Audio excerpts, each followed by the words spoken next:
आप देख रहे हैं अल्फा डिफेंस हिंदी में आपका स्वागत है। आप हमें ज्वाइन कर सकते हैं सोशल मीडिया पर, फेसबुक, इंस्टाग्राम, ट्विटर और इंग्लिश व्यूअर्स हमें ज्वाइन कर सकते हैं अल्फा डिफेंस इंग्लिश पर। आइए शुरू करते हैं आज का वीडियो।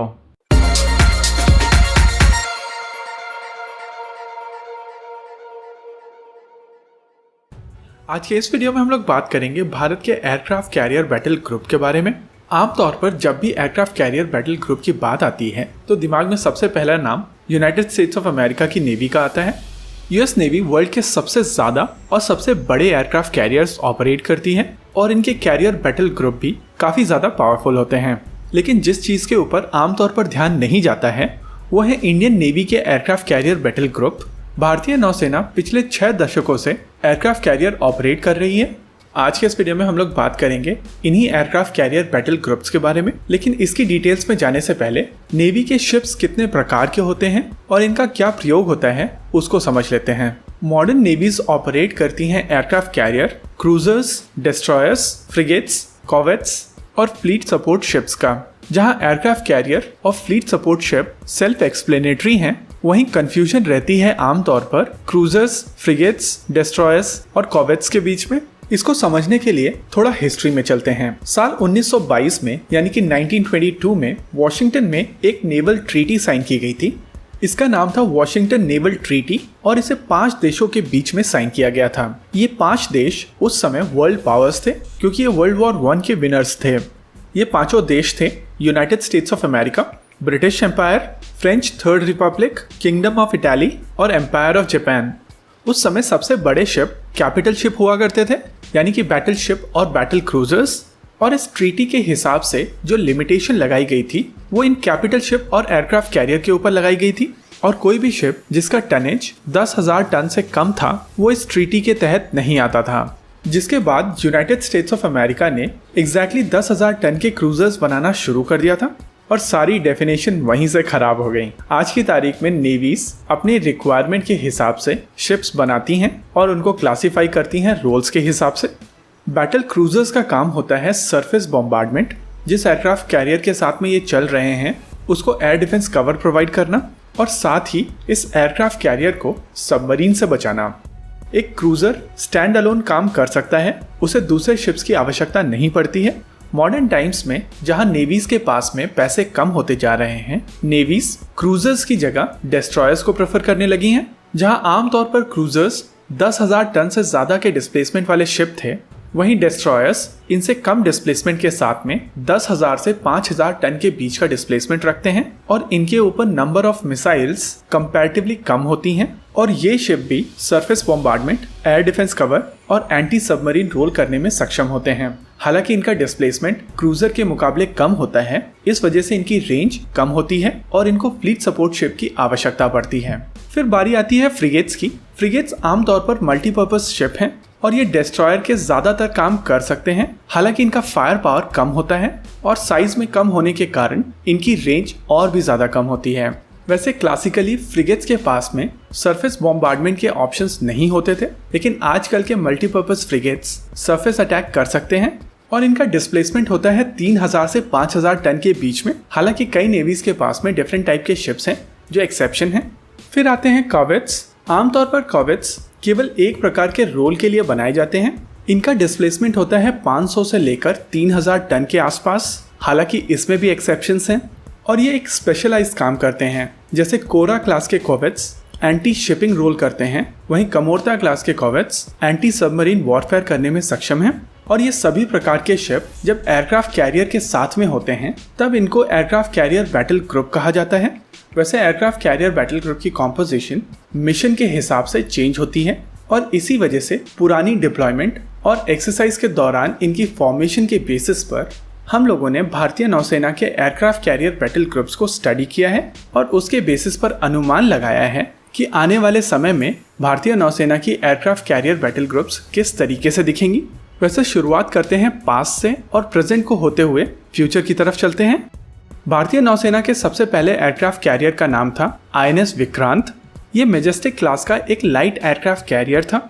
इस एयरक्राफ्ट कैरियर को भारतीय नौसेना में 1961 में शामिल किया गया था। इससे पहले यह एयरक्राफ्ट कैरियर ब्रिटिश नेवी में था और तब इसको HMS हरक्यूलिस कहा जाता था। 1971 की वॉर के दौरान ईस्ट पाकिस्तान के ऊपर इम्पोज किए गए नेवल ब्लॉकेड में इस एयरक्राफ्ट कैरियर ने अहम भूमिका निभाई थी। वैसे इसका अलग ही रोमांस है और अगर आपको इसके बारे में डिटेल में पढ़ना है तो कमेंट सेक्शन में एक आर्टिकल का लिंक है जिसमें इस एयरक्राफ्ट कैरियर बैटल ग्रुप के बारे में और ज़्यादा डिटेल्स हैं, आप उसको वहाँ पढ़ सकते हैं। फॉर्मेशन के हिसाब से इस एयरक्राफ्ट कैरियर के एयर आर्म में 5 brigade BR-1050 anti submarine bomber हुआ करते थे और साथ में होते थे 18 हॉकर सी हॉक एयरक्राफ्ट। इस एयरक्राफ्ट कैरियर के साथ में आमतौर पर 2 फ्रिगेट हुआ करते थे जो कि ब्रह्मपुत्र क्लास के फ्रिगेट्स हुआ करते थे, 2 अर्नाला क्लास के एंटी सबमरीन वॉरफेयर वाले कॉवेट हुआ करते थे, 2 लैंडिंग शिप टैंक हुआ करते थे जो कि घड़ियाल क्लास के होते थे। इन शिप के साथ में 1/3 गोरखा और बिहार रेजिमेंट का अलग ही कनेक्शन था। एम्फीबियस रोल के लिए इन शिप्स का प्रयोग किया जाता था। इस कैरियर बैटल ग्रुप के साथ में पुरानी वाली INS खांडेरी जो कि एक फॉक्सट्रॉट क्लास की सबमरीन हुआ करती थी वो भी होती थी और इन सबको कॉम्प्लीमेंट करता था एक रिप्लेनिशमेंट टैंकर। 1971 के वॉर के दौरान एक सिविल रिप्लेनिशमेंट टैंकर का प्रयोग किया गया था। कुछ मिशंस के दौरान इस शिप के साथ में R क्लास के डिस्ट्रॉयर यानी कि राजपूत क्लास के डिस्ट्रॉयर्स को देखा गया था। फिर बारी आती है INS विराट की। INS विराट सेंटूर क्लास का एयरक्राफ्ट कैरियर था। हालांकि इस एयरक्राफ्ट कैरियर ने वॉर नहीं देखी थी लेकिन इसका भी deployment Sri Lankan peace keeping mission में किया गया था। इस एयरक्राफ्ट कैरियर के एयर आर्म में सी हैरियर एयरक्राफ्ट हुआ करते थे। ये एयरक्राफ्ट कैरियर 16 ऐसे फाइटर जेट ले जाने में सक्षम था। इस एयरक्राफ्ट कैरियर के साथ में आमतौर पर 2 से 3 राजपूत क्लास के डिस्ट्रॉयर्स हुआ करते थे। इनके साथ में 2 से 3 गोदावरी क्लास के फ्रिगेट्स हुआ करते थे और साथ में होता था एक कॉवेट जो कि खुखरी क्लास का शिप हुआ करता था, जहां submarine component INS Sindhu Ghosh class की सबमरीन्स प्रोवाइड करती थी या फिर शिशुमार क्लास की सबमरीन्स। वहीं रीसप्लाई के लिए अब भारतीय नौसेना के पास में खुद के टैंकर थे जैसे कि INS ज्योति। अब बात करते हैं प्रेजेंट की। आज की तारीख में भारतीय नौसेना के पास में एक एयरक्राफ्ट कैरियर है और ये एयरक्राफ्ट कैरियर है INS विक्रमादित्य। अगर बात की जाए इस एयरक्राफ्ट कैरियर की एयर विंग की तो ये एयरक्राफ्ट कैरियर MiG-29K ले जाने में सक्षम है। आमतौर पर ये एयरक्राफ्ट 26 MiG-29K कैरी कर सकता है। इस एयरक्राफ्ट कैरियर के बैटल ग्रुप में आमतौर पर 2 डिस्ट्रॉयर्स का मिक्स होता है। ये डिस्ट्रॉयर्स हो सकते हैं कोलकाता क्लास के या फिर दिल्ली क्लास के। साथ में होते हैं 2 से 3 फ्रिगेट जो कि शिवालिक क्लास या तलवार क्लास के हो सकते हैं। इसके साथ में होते हैं 1 या 2 मिसाइल कॉवेट जो कि कोरा क्लास के हैं, एक कमोर्ता क्लास का एंटी सबमरीन कॉवेट, एक टैंकर और INS चक्रा 2। अब बात करते हैं नियर फ्यूचर के बारे में यानी कि INS विक्रांत के बारे में। वैसे जब तक ये शिप इंडक्ट नहीं हो जाता और डिप्लॉयमेंट में नहीं जाता तब तक इसके कैरियर बैटल ग्रुप के बारे में ज़्यादा डिटेल समझ में नहीं आएगी, लेकिन स्पेकुलेशन के हिसाब से इसकी एयर विंग में होंगे इधर रफाल M या फिर सुपर हॉर्नेट ब्लॉक 3। इसके साथ में होंगे 2 से 3 डिस्ट्रॉयर्स। ये डिस्ट्रॉयर्स हो सकते हैं कोलकाता क्लास के या विशाखापट्टनम क्लास के। 2 से 3 ही फ्रिगेट जो कि नीलगिरी क्लास के या फिर इम्प्रूव तलवार क्लास के हो सकते हैं जो कि अभी बनाए जा रहे हैं। कॉवेट्स की बात की जाए तो 2 कोरा क्लास के कॉवेट और एक कमोर्ता क्लास का एंटी सबमरीन वॉरफेयर कॉवेट। इसका सबमरीन आर्म फॉर्म करेगी INS चक्रा 3 और इसको कॉम्प्लीमेंट करेंगे टैंकर्स जैसे INS ज्योति या INS दीपक। फिर बात करते हैं INS विशाल की। हालांकि इसके फ्यूचर को लेकर अभी डाउट है, लेकिन हमारे हिसाब से ये एयरक्राफ्ट कैरियर भारतीय नौसेना की रिक्वायरमेंट है और आने वाले समय में हम लोग इस पर एक वीडियो करेंगे जिसमें एक्सप्लेन करेंगे कि क्यों INS विशाल भारतीय नौसेना के लिए बहुत इंपॉर्टेंट है। इस एयरक्राफ्ट कैरियर का aerial arm twin engine deck based fighter या नेवल एम का होगा जिसको कॉम्प्लीमेंट करेंगे E2 हॉकाई। इस कैरियर बैटल ग्रुप के साथ में एक LHD होगा जिसके ऊपर 16 से 24 हेलीकॉप्टर्स होंगे। इसके साथ 2 से 3 नेक्स्ट जनरेशन डिस्ट्रॉयर्स होंगे। साथ ही होंगे 2 से 3 नीलगिरी क्लास के फ्रिगेट्स और 2 से 3 ही कॉवेट्स। ये कॉवेट्स होंगे नेक्स्ट जनरेशन मिसाइल वेसल्स और इम्प्रूव कमोर्ता क्लास के कॉवेट्स। फ्लीट सपोर्ट शिप जो टर्किश शिपयार्ड के साथ में बनाया जा रहा है वो, और सबमरीन आर्म बनाया जाएगा देसी SSN से।